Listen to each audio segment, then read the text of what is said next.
Here are 12 socially attractive habits which makes you attractive without you even trying so hard. Be you. The first and most vital habit? Being yourself. I used to dull my voice, fake interests, and hide my quirks just to fit in. But Stoicism showed me the value of authenticity. Marcus Aurelius said, "The happiness of your life depends upon the quality of your thoughts." When you're real, you radiate calm confidence. People feel it. Epictetus reminded me, first say to yourself what you would be, and then do what you have to do. Since then, I've stopped chasing approval and started standing in my truth. That's where real magnetism begins. Style with substance. Let's talk about how you show up. Your style. Now, I used to think that Stoicism meant ignoring appearances, but I was wrong. It's not about dressing plain or giving up on fashion, it's about intention. Seneca said, "A great mind becomes a great fortune." So when I choose what to wear, I think about whether it aligns with who I am and how I want to move through the world. Marcus Aurelius said, "You have power over your mind, not outside events." The silent language of the body. Your body speaks way before your mouth does. Posture, eye contact, how you walk, how you hold space. These are silent signals, and they matter more than we think.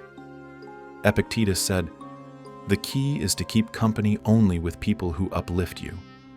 And that includes yourself. Marcus Aurelius said, "The soul becomes dyed with the color of its thoughts." The subtle scent of sophistication. Scent is so underrated. A well-chosen fragrance? That's a game changer.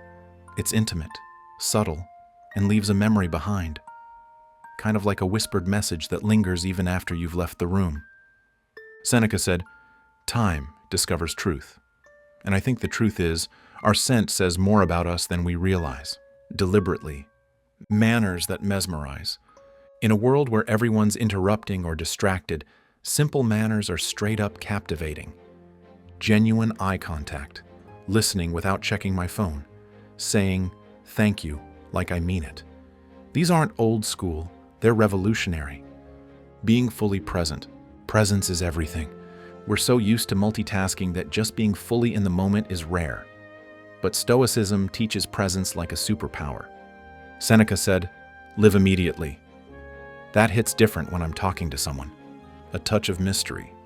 Look, not everyone needs to know everything about me, and that's okay. I used to overshare, thinking it would make people connect with me faster. But I've learned that mystery creates intrigue. It invites curiosity.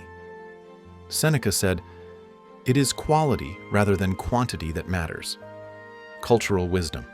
Understanding different cultures, perspectives, and histories has made me more empathetic and more interesting.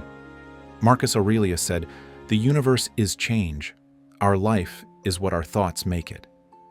The more I understand the world, the richer my thoughts and conversations become. The heartbeat of compassion. Compassion is magnetic.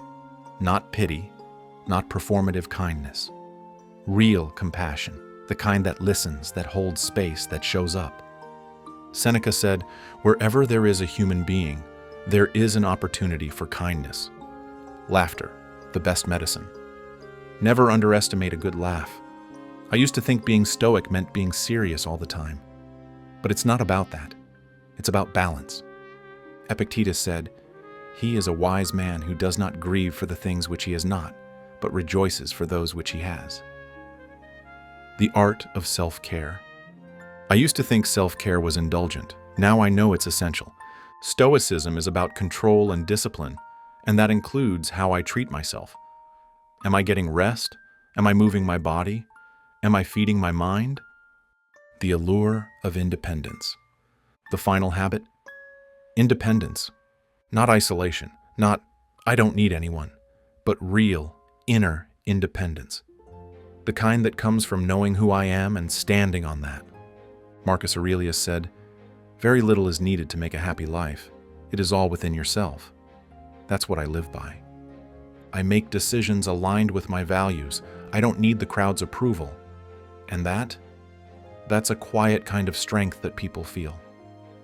And if you want more content like this, more wisdom, more grounded confidence, go ahead and hit that subscribe button.